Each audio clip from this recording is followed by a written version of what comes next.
Hello everyone, हम लोग आज बात करेंगे मालदीव में जो चुनाव हुआ है और वहाँ पे राष्ट्रपति जिस तरह से बहुमत लेके आए हैं उसके बारे में, कुछ उससे रिलेटेड प्रीलिम्स के फैक्ट्स को भी देखेंगे और साथ में भारत के लिए ये कितना बड़ा झटका है इसको भी देखेंगे। क्योंकि भारत ने अभी खुल के सपोर्ट किया था उनके फेवर में जो राष्ट्रपति थे उनके, लेकिन वो बुरी तरह से हार चुके हैं। अब सवाल है कि मालदीव और चीन का गठबंधन भारत के लिए कितना खतरनाक है। इन सारे कॉन्टेक्स्ट को इसमें देखने और समझने की कोशिश करेंगे। सबसे पहले आपको पता है मालदीव में चुनाव हुआ और मोहम्मद मुइजू वहाँ के राष्ट्रपति बने इसके पहले भी थे लेकिन उनको बहुमत नहीं था। अब मोहम्मद मुइजू जो हैं, जो राष्ट्रपति बने हैं, वो तो चीन के समर्थक हैं और जिस पार्टी से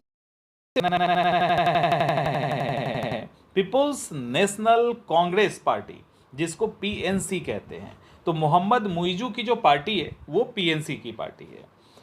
और मालदीव की संसद को क्या कहा जाता है? मजलिस कहा जाता है। तो ये सारे फैक्ट्स आपके प्रीलिम्स के पॉइंट ऑफ व्यू से भी इंपॉर्टेंट हैं और इस कॉन्टेक्स्ट को समझने के लिए भी आपके लिए आसान होगा। मजलिस में अभी 93 नहीं टोटल सीट पे ही इलेक्शन लड़ा गया और इन्होंने मुइजू की जो पार्टी थी, मुइजू की पार्टी पीएनसी ने 66 सीट पे इन्होंने अपनी बढ़त बना ली और ये जीत चुके हैं। इसके बाद इनको 6 और जो निर्दलीय हैं उनका भी सपोर्ट मिल गया है। तो टोटल संसद के अंदर 2/3 से अधिक मेजोरिटी इनको मिल चुकी है। अब कोई भी बिल पास करना इनके लिए मुश्किल नहीं है। चुनाव से पहले पीएनसी संसद में उस गठबंधन का हिस्सा था जो सदन में अल्पमत में था, माइनॉरिटी के अंदर था, तो बहुत ज़्यादा काम ये नहीं कर सकते थे। और अभी तक क्या था, जो मजलिस है, जिसकी जो मजलिस क्या है, मालदीव की संसद, उस मजलिस में भारत के जो सपोर्टर थे मोहम्मद सोलिह जो भारत को सपोर्ट कर रहे थे चीन के बदले, तो उनकी पार्टी जिनका नाम था मालदीवियन डेमोक्रेटिक पार्टी, इनका बहुमत चलता आ रहा था। लेकिन अब ऐसा नहीं रहा। अब मोहम्मद मुइजू आ गए और इनकी पीएनसी का बहुमत है। अब देखिए आगे, पीएनसी की जीत से कहा जाता है कि भारत की जो विदेश नीति है उसको एक तगड़ा करारा झटका लगा है।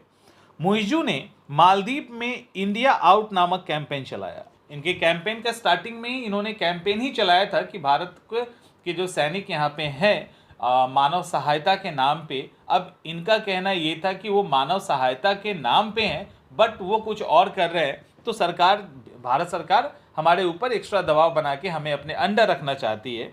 तो इंडिया आउट करके इन्होंने कैंपेन स्टार्ट किया था। इसी के कारण पिछले साल भी सत्ता में आए और इसी इंडिया आउट कैंपेन का ही हिस्सा है, वही इसी का इम्पैक्ट है जिसके कारण इस बार भी वो इस सत्ता में चुने गए हैं। जब पिछले साल वो चुने गए थे तो चीन का दौरा किया, डिफेंस सहित कई सारे मामलों में चीन से उन्होंने सपोर्ट लिया और चीन से रिलेशन मजबूत किया। मतलब जब चुने गए ना, और इस बार भी जैसे ही चुने गए सबसे पहले ये चीन का दौरा करते हैं और चीन की राष्ट्रपति जिनपिंग से मिलते हैं। और वादा क्या किया? वादा इन्होंने ये किया कि भारतीय सैनिकों को तत्काल वापस भेज देंगे। ये कहानी कब की? जब वो पिछली बार राष्ट्रपति बने थे। अभी जबकि भारत का जो उनके मालदीव के ऊपर ऋण है वो $40.09 करोड़ है, जो मैटर नहीं करता क्योंकि चीन उसका साथी है। अब हम बात करेंगे कि कैसे एक तो भारत और मालदीव का रिश्ता खराब क्यों हुआ और चीन की जो रिंग ऑफ पर्ल्स की नीति है, मोतियों की माला की नीति है, वो कैसे सफल हो रही है। यानी चीन जो भारत के खिलाफ रिंग ऑफ पर्ल्स की साजिश कर रहा है उसमें वो कैसे जीत चुका है, एक तरह से हम उसकी बात करेंगे। और किस तरह से भारत को वो पूरी तरह से घेर लिया है इसकी भी बात यहाँ पे की जाएगी। दरअसल आपको पता होना चाहिए, जब अगर आप आईआर को थोड़ा भी जानते हैं तो आपको पता होना चाहिए डिप्लोमेसी कई प्रकार की होती है। उसमें एक डिप्लोमेसी का नाम है डॉलर डिप्लोमेसी। चीन अभी डॉलर डिप्लोमेसी खेल रहा है, कहीं कहीं पे मिलिट्री डिप्लोमेसी भी खेलता है, बट इनका मेन डिप्लोमेसी डॉलर डिप्लोमेसी है। 15 नवंबर 2023 मालदीव के नए राष्ट्रपति मुइजू के हाथ में जो पिछली बार सत्ता थी वो गई। जैसे ही सत्ता उनके हाथ में आई, भारत और मालदीव के बीच रिश्ते में खटास आ गई, क्योंकि इन्होंने इंडिया आउट कैंपेन के थ्रू ही पिछले साल सत्ता लिया था।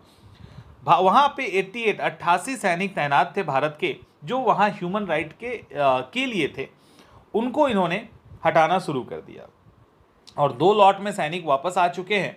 10 मई को लास्ट जो सैनिक का जत्था है वो भी इंडिया वापस आ जाएगा। अब जब ये रिश्ते बिगड़ रहे थे, मोइजू ने ये स्टेप लिया, तो इसी बीच में प्रधानमंत्री नरेंद्र मोदी कहाँ चले गए? लक्षद्वीप। आपको पता है कुछ समय के लिए लक्षद्वीप बहुत ही हॉट स्पॉट बन चुका था टूरिज्म का, और बहुत सारे लोग लक्षद्वीप जा रहे थे, उसको प्रमोट कर रहे थे। तो नरेंद्र मोदी लक्षद्वीप के दौरे पे गए और लोगों को वहाँ घूमने को कहा। ये लग गया किसको? मालदीव को। तो मालदीव के जो राष्ट्रपति थे मोइजू, वो चले गए चीन। चीन में जाकर चीनियों को कहा कि आप अगर मालदीव से प्यार करते हैं तो मालदीव घूमने आइए, क्योंकि आपको पता है मालदीव का जो मेन सोर्स है वो टूरिज्म है।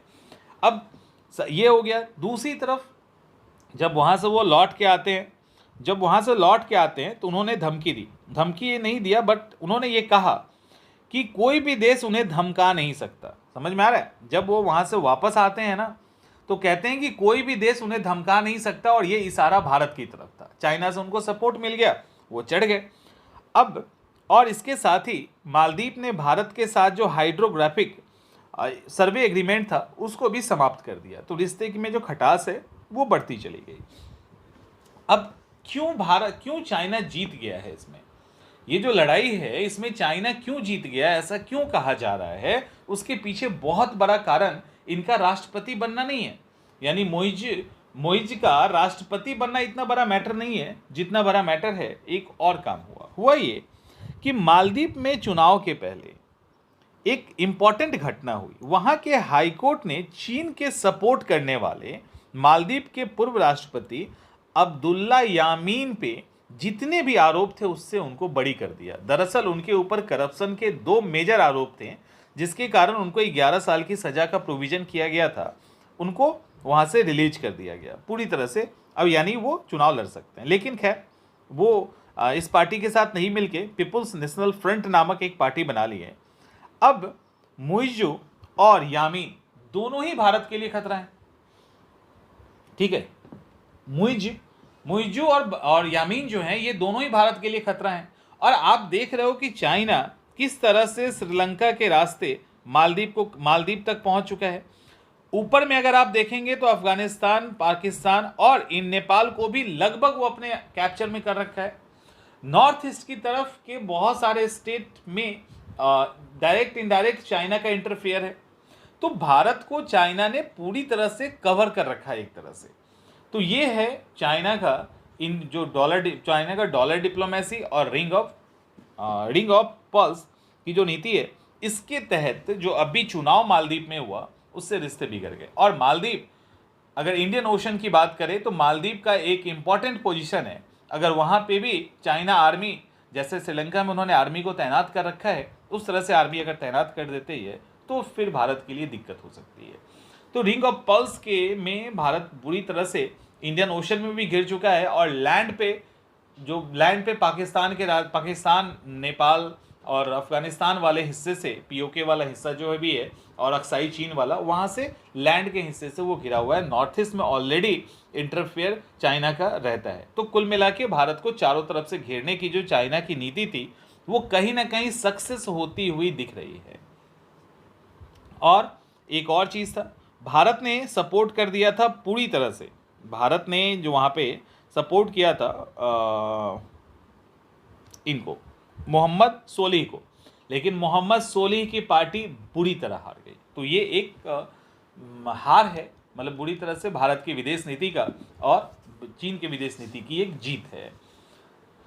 इंपॉर्टेंट है आईआर के कॉन्टेक्स्ट में, करंट अफेयर्स के कॉन्टेक्स्ट में, यहाँ से सवाल पूछे जा सकते हैं प्रीलिम्स में भी और मेंस में भी।